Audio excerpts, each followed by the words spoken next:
વડોદરાના ભાયલીની tree house સ્કૂલને પૈસા કમાવવામાં જ રસ હોય તેવું લાગી રહ્યું છે। વિદ્યાર્થીઓનું વિચાર્યા વગર જ સ્કૂલ પ્રશાસને સ્કૂલ બંધ કરવાની જાહેરાત કરી દીધી।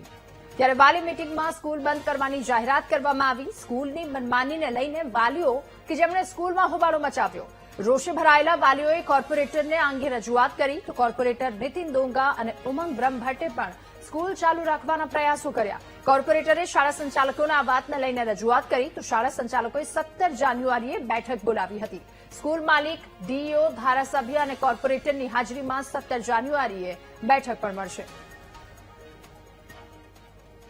જાહેરાત તો એવી થઈ છે કે ચલો પેરેન્ટ્સ મીટિંગ માટે જવાનું છે, છોકરાઓના માર્ક્સ ને રિઝલ્ટ ને બધું તમને માટે આપવાનું છે, બરાબર। પણ અહીંયા આવતા તો કંઈક અલગ જ સરપ્રાઈઝ મળે છે કે સ્કૂલ ક્લોઝ થાય છે।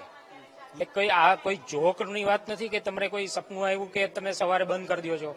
આ છોકરાઓ 250 થી 300 છોકરાઓ અહીંયા અભ્યાસ કરે છે, તો એનું શું સમજવાનું? કઈ રીતની આ વ્યવસ્થા ચાલુ છે આ ટ્રી હાઉસમાં?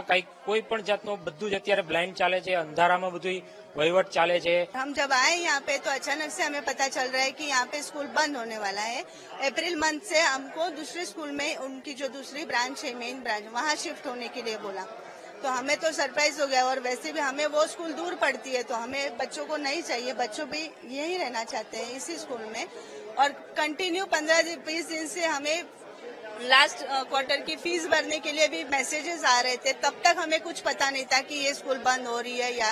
और अभी मैनेजमेंट भी कह रही है कि हमें भी पता नहीं है, हमें भी कल ही पता चला, सारी टीचर्स को पता नहीं।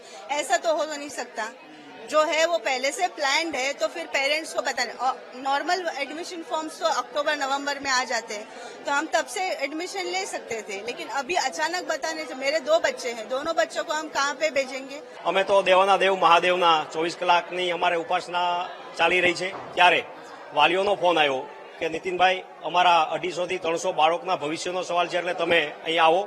અને એટલા માટે દેવાના દેવ મહાદેવની આરાધના છોડીને પણ બાળકોના ભવિષ્ય માટે હું અહીંયા આવ્યો છું।